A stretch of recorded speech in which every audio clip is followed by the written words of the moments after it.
પ્રદક્ષિણા એટલે શું? આપણે એને પરિક્રમા કહીએ છીએ. પરી એટલે ફરતું, ક્રમ એટલે પગલું.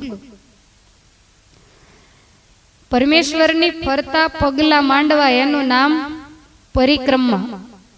પ્રદક્ષિણા, પ્ર એટલે વિશેષે કરીને, દક્ષિણ એટલે જમણું, વિશેષે કરીને જમણી બાજુ ફરવું એનું નામ પ્રદક્ષિણા. વળી પ્ર એટલે વિશેષે કરીને, દક્ષિણા એટલે આપવું. તો ખાલી ફરવાનું એવું નહીં, પણ વિશેષ કરીને ભગવાનની ફરતા ફરતા ફરતા પોતાનું મન પરમેશ્વરને અર્પણ કરી દેવું એનું નામ પ્રદક્ષિણા. બીજો અર્થ છે દક્ષિણ એટલે એક એનો અર્થ વિવેક પણ થાય, દાસ ભાવ જેને આપણે કહીએ. એટલે દાસ ભાવે નમ્રતા પૂર્વક ભગવાનની ફરતા ફરવું. દર પ્રદક્ષિણા એ માથું ઝુકાવી અને આપણે ભગવાનને વંદન કરતા જઈએ છીએ, એને કહેવાય પ્રદક્ષિણા. 3 અક્ષર આવે, પ્ર, પછી દ અને ક્ષીણ. પ્ર એટલે ઉત્કૃષ્ટપણે, દ એટલે દેવું, ક્ષીણ એટલે નાશ. ઉત્કૃષ્ટપણે મન પરમેશ્વરને આપીને પ્રદક્ષિણા કરે એના તમામ પાપને ભગવાન ક્ષીણ કરે છે, એટલે કે નાશ કરે છે. એટલે ખરો જો પ્રદક્ષિણાનો અર્થ જોઈએ તો દાસ ભાવે નમ્રતાપૂર્વક મન દઈને ભક્તિ ભાવથી ભગવાનની જમણી તરફ ચારેય બાજુ ફરવું એનું નામ છે પ્રદક્ષિણા. હવે નવાઈ એ લાગે કે જમણી બાજુ શું કામ ફરવું, ડાબી બાજુ કેમ નહીં? તો વિજ્ઞાને એવું સંશોધન કર્યું છે કે દરેક માણસમાંથી એક પ્રકારની ઉર્જા નીકળે છે, એક પ્રકારની જેને જ્યોત કહેવામાં આવે, કિરણો કહેવામાં આવે. હવે તો અમુક એના કેમેરાઓ પણ શોધાયા છે કે એના ઉપરથી એ માણસનો અંદાજ બાંધી શકે કે આની આભા અને પ્રતિભા કઈ રીતની છે, કેવી છે, બધી શોધખોળ થઈ છે. તો આપણે ભગવાનની જ્યારે મૂર્તિ હોય ને તો જુઓ એની ફરતું તેજનું ચક્ર હોય, સૂર્યના કિરણો પડતા હોય એવી રીતનું ચક્ર આપણે બનાવીએ છીએ. તો જેવી રીતે ભગવાન ફરતું તેજનું ચક્ર હોય ને એમ દરેક માણસને પોતાની એવી આભા હોય છે, પણ આપણા દેખ્યામાં નથી આવતી. તો એક પ્રકારની જે જ્યોતિ હોય પણ દરેક માણસમાં અલગ અલગ હોય, બધામાં એક સરખી નથી હોતી. જો સત્વગુણી જે વ્યક્તિ હોય તો એને વ્યવસ્થિત સ્થિર જ્યોતિ હોય, અને જે રજોગુણી ને તમોગુણી હોય તો એના બધા કિરણો અસ્તવ્યસ્ત હોય. હવે ભગવાનનો ભક્ત હોય જે સાત્વિક હોય તો એના જે કિરણો છે ને એ જમણી બાજુ ફરે છે. તમને સમજાય સારું, નહીં તો ઊંઘી તો નહીં જ જાતા. એના કિરણો છે એ જમણી બાજુ ફરે. પછી જે તમોગુણી વ્યક્તિ હોય એની જે અંદરની આભા પ્રતિભા જ્યોતિ એના કિરણો છે એ ડાબી બાજુ ફરે છે. તો ભગવાનને જમણી બાજુ પ્રદક્ષિણા એટલા માટે કરવાની કે ભગવાન તો પરમ શુદ્ધ સત્વમૂર્તિ છે, એમાંથી અનંત કોટી બ્રહ્માંડોને પ્રકાશે એવી સુંદર જ્યોત નીકળે છે. સૂર્ય અને ચંદ્ર એ પણ ભગવાનના આપેલા પ્રકાશે કરી દુનિયાને પ્રકાશે છે અને મોટાઈને પામ્યા છે. એટલે ભક્ત જ્યારે જમણી બાજુ ફરે, સાત્વિક હોય જ ફરે, કોઈ સાત્વિક નથી એ તો ફરવાના નથી. તો એની પોતાની જે જ્યોત, પોતાના જે કિરણો જમણી બાજુ ફરે છે, અને ઠાકોરજીની ફરતાય જમણી બાજુ ફરે, એટલે બંને પ્રકાશનો સમન્વય થાય, બંને ભેગા થાય.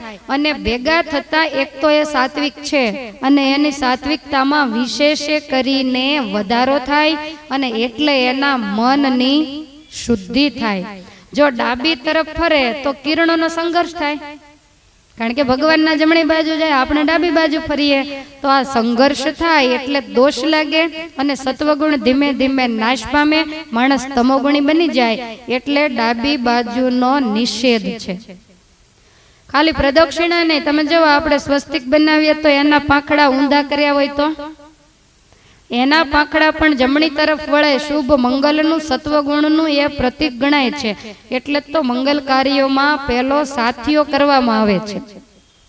હવે એક બીજી વાત, શિવાલયમાં જ્યારે જાય ત્યારે એને પ્રદક્ષિણા ડાબી ફરાય.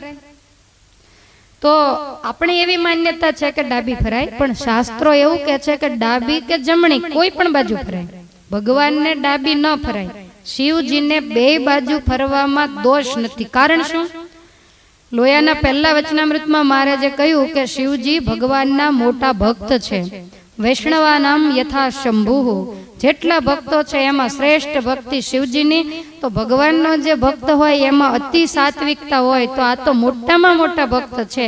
એટલે એની જ્યોતિ એ સાત્વિક હોય, અને સાત્વિક ભક્ત જ્યારે એની પ્રદક્ષિણા ફરે ત્યારે એની જ્યોત સાથે ભગવાન શિવજીની જ્યોત ભળે. સાત્વિકે સાત્વિક ભળે એટલે સાત્વિકતામાં વધારો થાય, એટલે જમણા પણ ફરી શકાય. વળી લોયાના પહેલા વચનામૃતમાં મહારાજ કે શિવજી તો તમોગુણના દેવ છે. તો તમોગુણના દેવ હોય તો એની જ્યોત ડાબી બાજુ હોય. શિવજીને બે બાજુ ફરે છે, ખ્યાલ આવ્યો?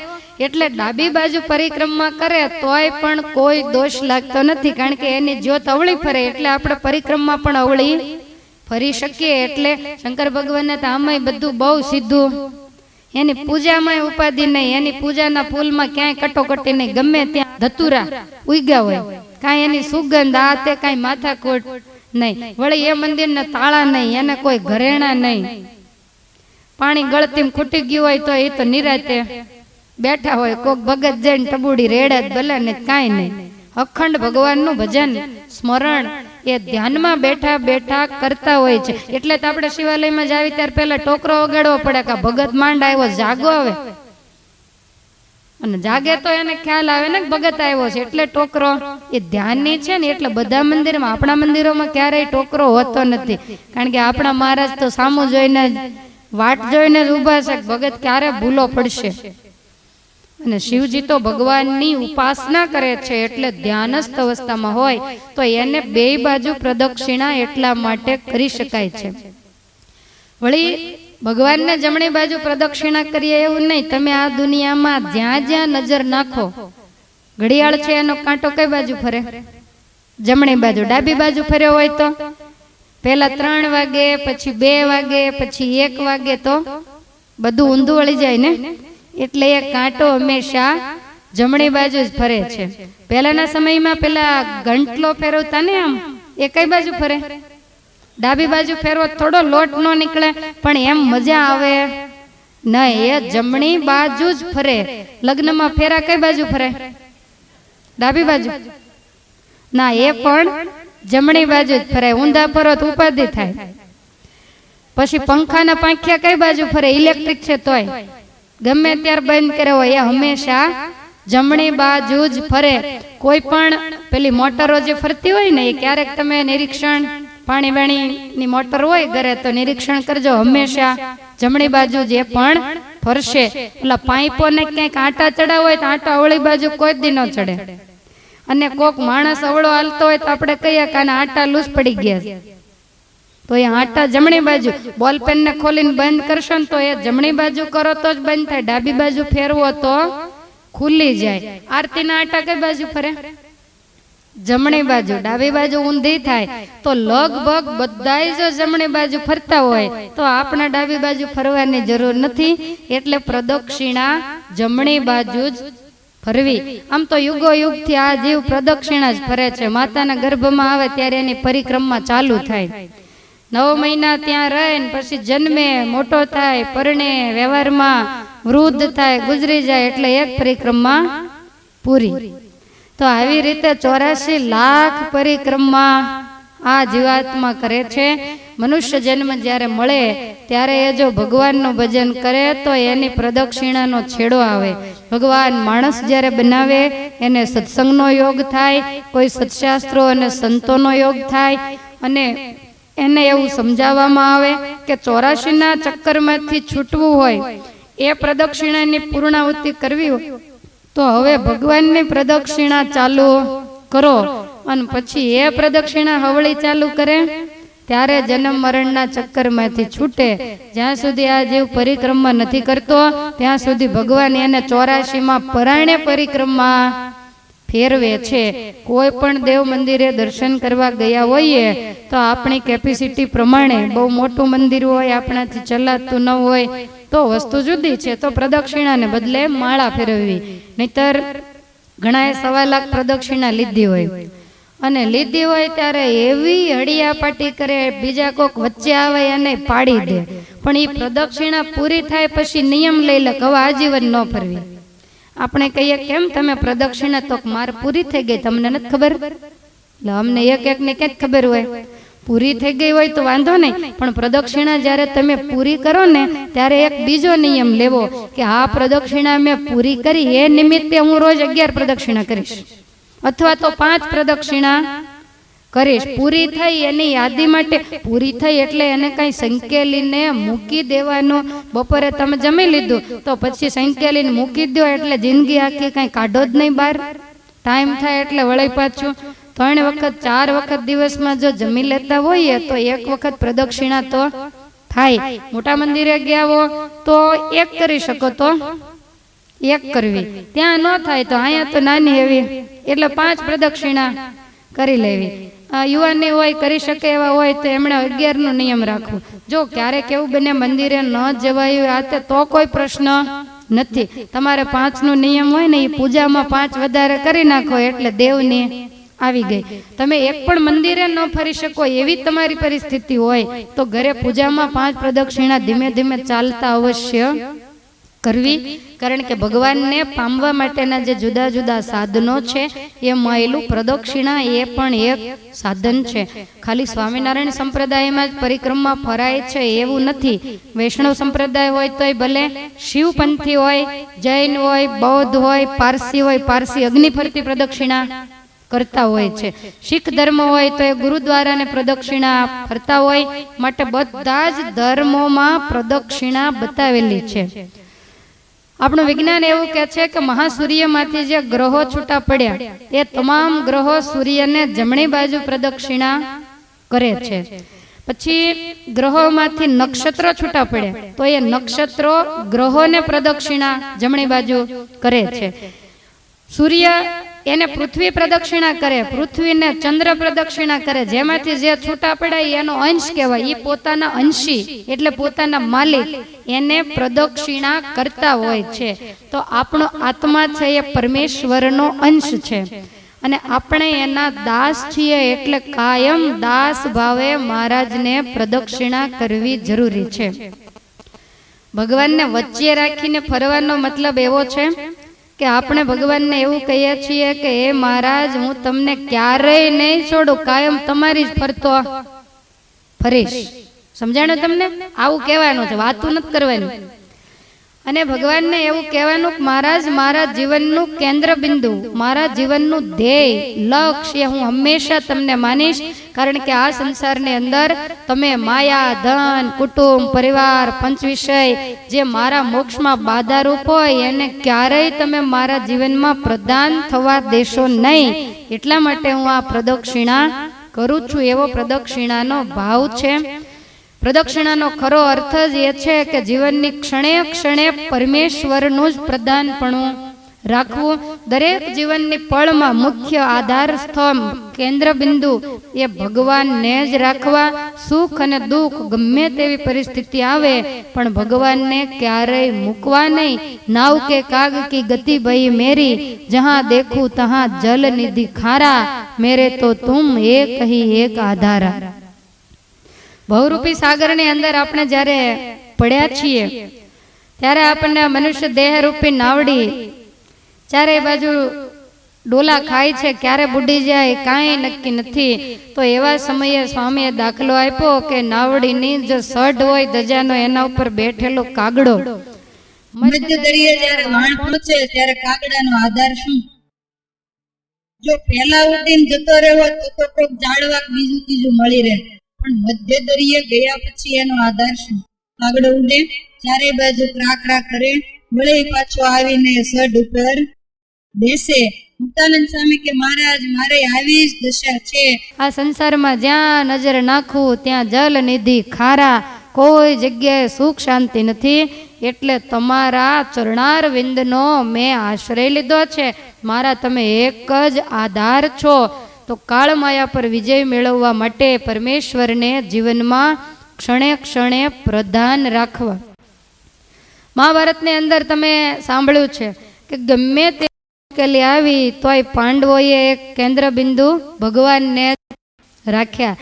નહીતર ક્યારેક ભેગા થઈને એને રાવ કરવી જોઈતી હતી કે આવું ક્યાં સુધી, આટલો બધો અન્યાય ક્યાં સુધી.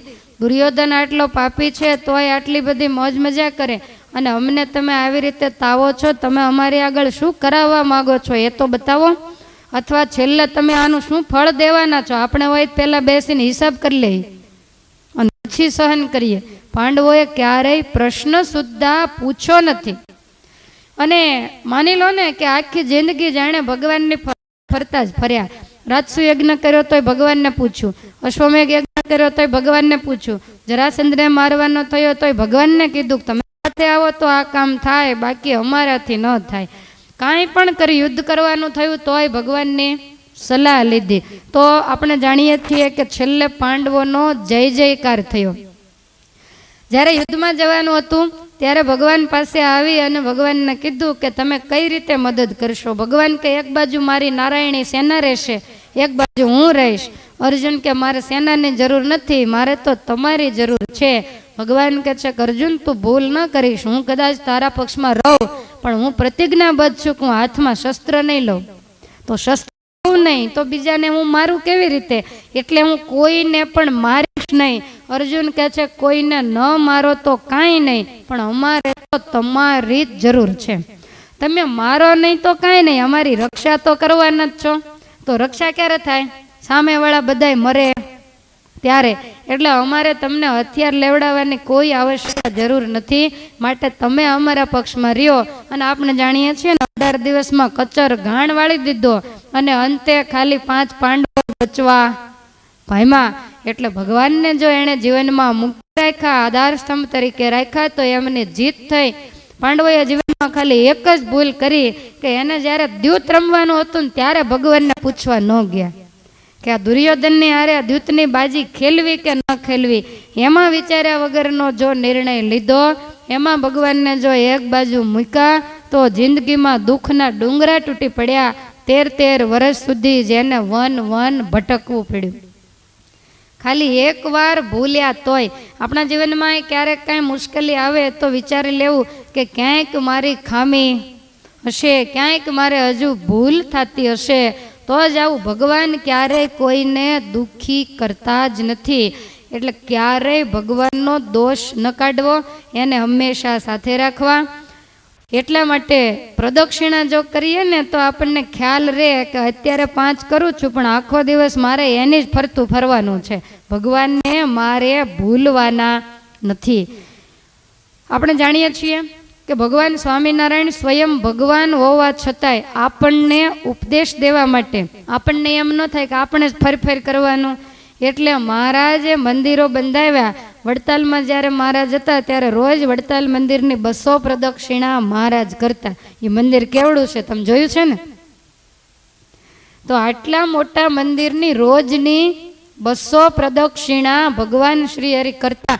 ગઢપુરમાં હોય ત્યારે ગોપીનાથજી મહારાજના મંદિરની 200 પ્રદક્ષિણા કરવાનો મહારાજને નિયમ હતો. મહારાજને ખબર હતી કે હું 200 કરીશ તો આવડા મીંડું કાઢીને કદાચ 15-20 માંડ ફરશે, એટલે આવી પ્રદક્ષિણા કરતા. અને આની નોંધ ભક્ત ચિંતામણીના 99મા પ્રકરણમાં નિષ્કુળાનંદ સ્વામીએ લીધી છે. વળી લક્ષ્મી નારાયણ જે હરે વાસુદેવને શ્રી કૃષ્ણ તે હરે. વળી લક્ષ્મી નારાયણ જે હરે વાસુદેવને શ્રી કૃષ્ણ તે હરે.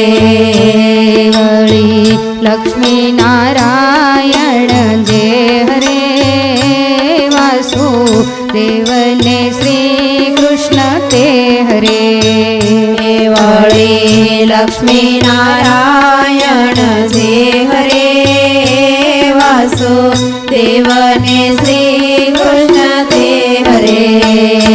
તેની મૂર્તિને નિત્ય નિત્ય રે, તેની મૂર્તિને નિત્ય નિત્ય રે, તેની મૂર્તિને નિત્ય નિત્ય રે, તેની મૂર્તિને નિત્ય નિત્ય રે. દિયે પ્રદક્ષિણા કરી પ્રીત રે. હો દિયે પ્રદક્ષિણા કરી પ્રીત રે હો દિયે પ્રદક્ષિણા કરી પ્રીત રે હો દિયે પ્રદક્ષિણા કરી પ્રીત રે દિયે પ્રક્રમમાં તે દોય શતરે પછી કરે 5 દંડવત રે દિયે પ્રક્રમમાં તે દોય શતરે પછી કરે 5 દંડવત રે હો પછી કરે 5 દંડવત રે હો પછી કરે 5 દંડવત રે વળી લક્ષ્મી નારાયણ જે હરે વાસુદેવને શ્રી કૃષ્ણ તે હરે હો વાસુદેવને શ્રી કૃષ્ણ તે હરે સ્વામીએ કડીઓ કેવી લખી? લક્ષ્મીનારાયણ, વાસુદેવ અને શ્રી કૃષ્ણ આ ત્રણનું જ નામ લખ્યું. હરિકૃષ્ણ મહારાજનું નામ ન લખ્યું. તો આપણે આજે એવું કહીએ છીએ કે એના નામ ન લેવાય કે ન બોલાય. બાકી મહારાજ તો આની જ પ્રદક્ષિણા નહીતર એવું લખવું જોઈએ ને. એને નિષ્કુળાનંદ સ્વામીને તો કોની સાડી બાર હોય, એને કોનાથી બીવું જોઈએ? એને લખવું જોઈએ કે લક્ષ્મી નારાયણને હરિકૃષ્ણ જે હરે કડી સરસ બેસી જાય. આ તો હરખી બેહતી નથી, પણ તોય લક્ષ્મી નારાયણને વાસુદેવને શ્રી કૃષ્ણ તે હરે એવું લખ્યું છે. પોતાનું નામ સ્વામીએ લખ્યું તોય લખ્યું નથી, કારણ કે ભક્ત ચિંતામણીમાં હું તો એવું માનું છું કે કદાચ લખ્યું હશે, પણ પાછા મહારાજ સાંજે રોજ ચેક કરતા ને. તમને ખ્યાલ છે ને, નિષ્કુળાનંદ સ્વામીની ઓરડી છે ગઢપુર લક્ષ્મીવાડીએ. નીચે બેઠા બેઠા સ્વામી લખે, ઉપર ગોખમાં મહારાજ બેસે. પછી એક એક પાનું લખાય ને હાથ ઊંચો કરે એટલે મહારાજ આમ લાંબો હાથ કરીને આપણને એમ થાય એને કરતા સામે બેસતા હોત તો. પણ આવી ટેવ હતી. આ તો નટખટ છે, નટવર, એને જેમ ફાવે એમ કરે.